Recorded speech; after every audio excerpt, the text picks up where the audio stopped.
They didn't just think I was a failure. That night, my family made sure everyone at my brother's engagement dinner knew it. I sat quietly at the table, napkin on my knees, while my father laughed about my lost years. My brother smirked, and my mother nodded like it was fact. I didn't interrupt. I didn't defend myself.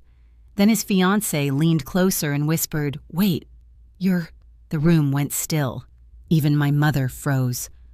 Before I tell you what happened next, tap like comment where you're listening from and share if your family ever underestimated you, because that silence changed everything in that exact moment. My name is Lauren Hayes, and in my family, names only mattered if they came with titles people could brag about. Realtor, broker, investor, anything that sounded solid, predictable, and profitable. My name never did. It floated around the table like background noise, acknowledged only when someone needed a contrast. The engagement dinner was held in a private room downtown, the kind with dark wood walls and soft lighting meant to make everyone look successful. White tablecloths, heavy silverware, a server refilling glasses before anyone asked. My parents loved places like this. They believed the room you sat in said more about you than anything you could explain. I was seated 2 chairs away from my brother, close enough to hear every quiet joke, far enough to be left out of the center. He looked relaxed, confident, already practicing the role of future patriarch. People leaned toward him when they spoke, laughed a little harder. My parents watched him with the same expression they'd worn my entire life when they talked about him, relief mixed with pride. No one asked me how I was, not really. When someone did glance my way, my mother filled the space before I could answer. "Lauren's still figuring things out," she said gently, like she was smoothing a wrinkle only she could see. My father added something about patience, about how not everyone was built for real pressure. They smiled as if they were being generous. I focused on the table instead, the way the candle flickered, the faint smell of charred steak and pepper, the hum of conversations bleeding in from the dining room outside. These details grounded me.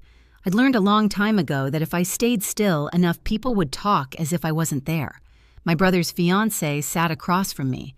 She didn't dominate the table. She observed it. When my parents spoke, she listened without interrupting. When my brother talked about work, she asked questions that made him slow down. Her eyes moved carefully, taking in tone more than words.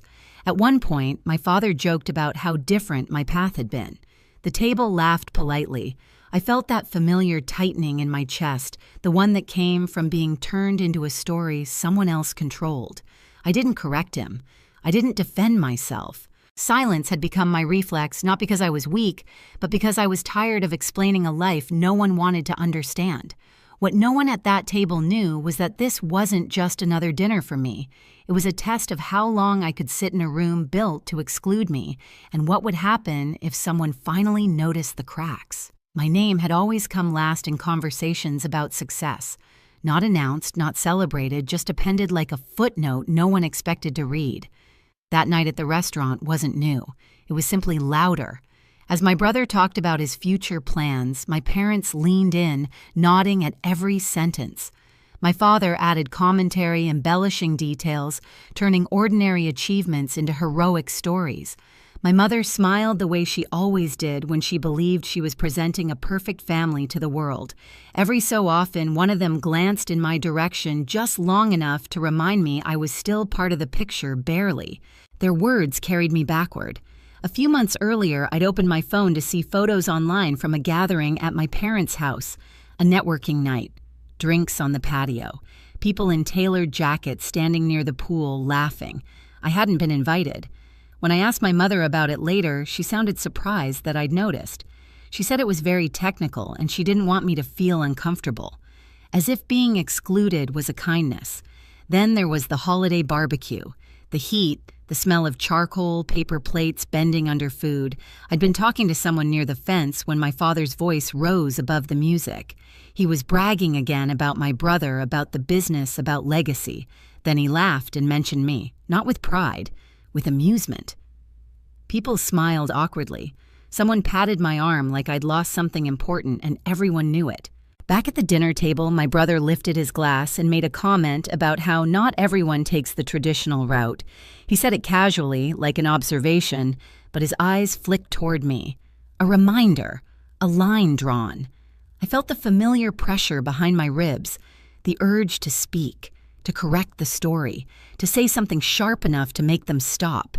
Instead, I took a slow breath and folded my hands tighter. I'd learned that reacting only gave them more control. Silence at least belonged to me. The worst part wasn't the jokes, it was the offers. My brother once called me before the engagement, dinner voice soft concerned. He asked if I needed help buying something appropriate to wear, said he didn't want me to feel embarrassed. The implication was clear. I was the problem that needed managing.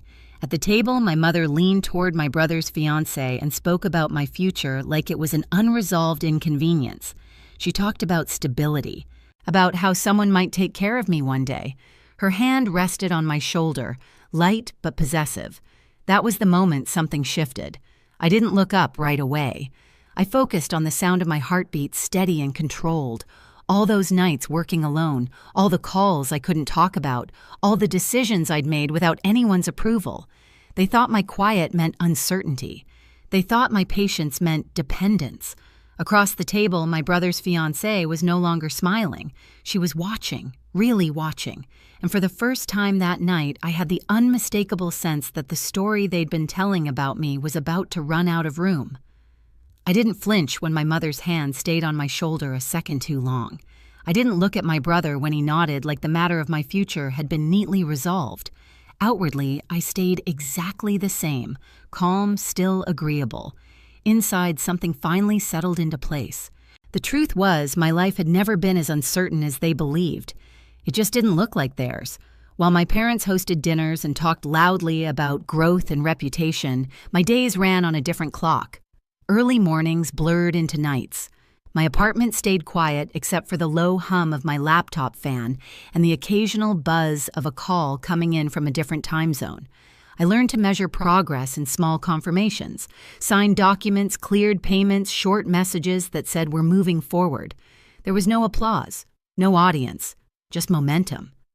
I never talked about it, not because I was ashamed, but because I couldn't. The work demanded silence.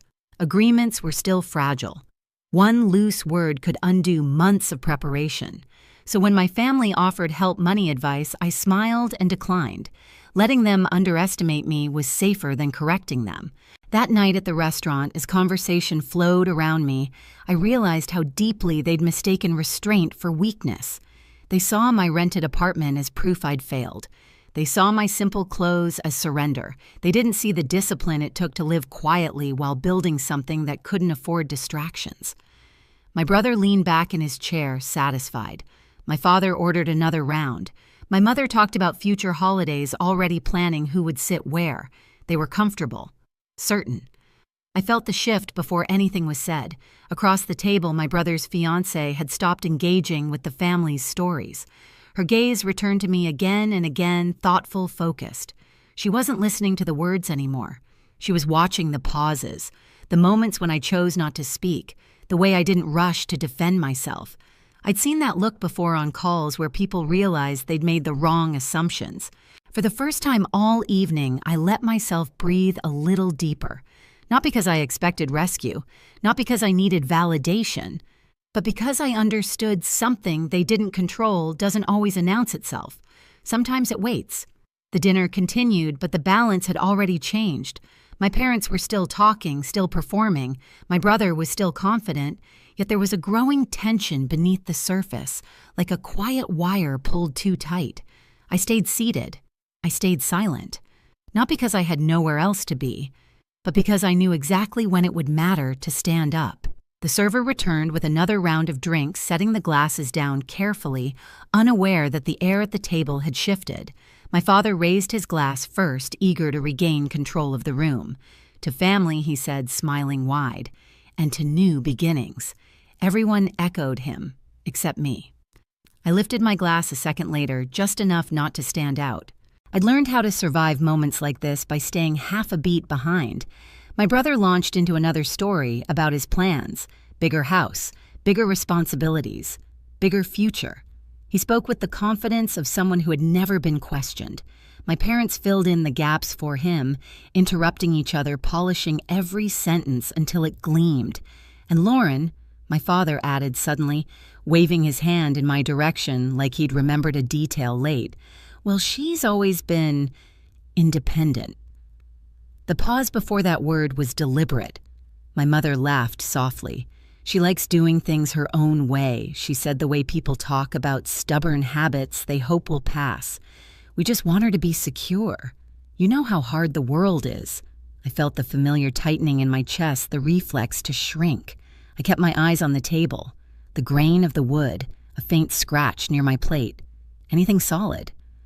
Across from me, my brother's fiancée didn't look away. She tilted her head slightly, studying me, as if a thought had just clicked into place. Then she asked calmly, "Lauren, what exactly do you do?" The question landed differently than the others. It wasn't casual, it wasn't polite filler, it was direct. Before I could answer, my brother chuckled. "It's complicated," he said quickly. "Some tech thing. She's been experimenting." My father nodded, relieved to take over. Lots of people try those kinds of things. It's a tough space. I felt heat rise in my neck. Still, I said nothing. The fiancé didn't smile. "What kind of platform?" she asked, eyes still on me. The table went quiet in a way that felt unfamiliar. My parents shifted. My brother cleared his throat. "She's modest," my mother said, touching my arm again. "She doesn't like to talk about it." That was when the fiancé leaned in, slightly lowering her voice, not enough to be secret, but enough to change the tone. "Is it logistics related?" she asked me. I looked up for the first time in minutes. "Yes," I said. One word. Calm, steady. Her eyebrows lifted almost imperceptibly. "Global," she continued. I nodded. My brother laughed again, a little too loudly. "See, this is what I mean. Very vague." The fiancé ignored him. Her attention sharpened, professional now. "Supply chain optimization?" I felt my pulse slow. "Yes." The silence thickened. She exhaled slowly, eyes never leaving mine. Then she murmured, just loud enough for the table to hear, "Wait, you're—" She stopped herself mid-sentence. The effect was immediate. Conversation died. Glasses paused halfway to mouths. Even the server a few tables away seemed to hesitate. It felt like the entire room had taken one breath and forgotten how to release it. My father frowned. "What is it?" he asked, irritation creeping in. The fiancée straightened in her chair. "Lauren Hayes," she said carefully. "You're the founder, aren't you?" No one spoke. I met her gaze and gave a small nod. The sound my brother made wasn't quite a laugh and wasn't quite a gasp. Founder of what he demanded. She didn't answer him. She reached into her bag instead and pulled out her phone, tapping the screen with practiced ease. When she turned it around, the headline filled the space between us. An article. Industry-focused. No photos of me, just analysis. Numbers. Quotes from investors praising a founder who preferred to stay out of the spotlight. She slid the phone toward the center of the table. This, she said evenly, is one of the most closely watched platforms in the sector right now. Quiet launch. Strong early traction. International reach. My father leaned forward, squinting. My mother's smile had vanished completely. "We've been trying to get a meeting for months," the fiancé continued. "No press, no interviews, just results." My brother shook his head. "That's not—" He stopped when he realized no one was listening. She looked at him, then finally. "You said you wanted me to meet visionaries," she said. Her voice wasn't sharp. It was worse. It was controlled. I didn't expect one to be sitting across from me. The room stayed frozen. My mother's hand slid off my shoulder like it had burned her. Her mouth opened, then closed. She tried again, but no words came out. My father straightened, color draining from his face. "Why didn't you tell us?" he asked. The edge in his voice dulled by confusion. I didn't answer right away. I picked up my glass, took a small sip, and set it down carefully. "You never asked," I said. My brother stood abruptly, chair scraping against the floor. "This is ridiculous," he snapped. "If this was true, we would have known." The fiancé's eyes flicked back to her phone. "The whole point was that you didn't," she said. Something in my brother's expression cracked. Not anger, fear. Around us, the restaurant noise slowly crept back, but our table remained isolated like we were encased in glass. People were staring now, whispering. I felt oddly detached, calm in a way I hadn't expected. I didn't hide it to prove anything. I said, my voice steady. I hid it because I didn't need approval. My father swallowed. My mother stared at the tablecloth, fingers clenched tight. I stood smoothing my napkin before placing it beside my plate. The movement felt ceremonial final. "I should go," I said, glancing at the fiancé. "It was nice to meet you." She nodded once, respect clear in her expression. I didn't look at my family again. I didn't need to. As I walked out of the private room, the silence followed me, not the familiar silence of dismissal. This one was heavy, uncomfortable, earned. Behind me, no one spoke. And for the first time in my life, that silence felt like justice. I didn't rush when I left the restaurant. The night air felt cooler than it should have, brushing against my skin like a reset. I walked a block before stopping, letting the noise fade behind me. My phone buzzed once in my hand. I didn't look at it. For years, I'd imagined this moment ending with shouting or apologies. Instead, it ended with nothing.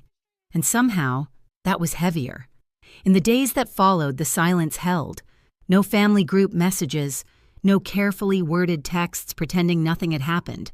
When my mother finally called, her voice was unsteady. She asked questions that sounded more like attempts to regain footing than genuine curiosity.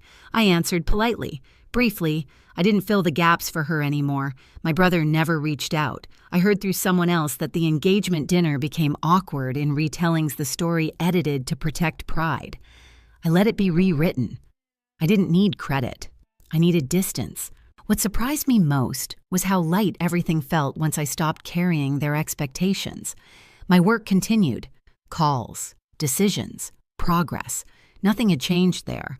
What changed was the quiet inside me, the constant bracing, the urge to prove something to people who had already decided who I was. I realized then that resolution doesn't always look like reconciliation. Sometimes it looks like clarity, like knowing where you end and where other people's opinions begin.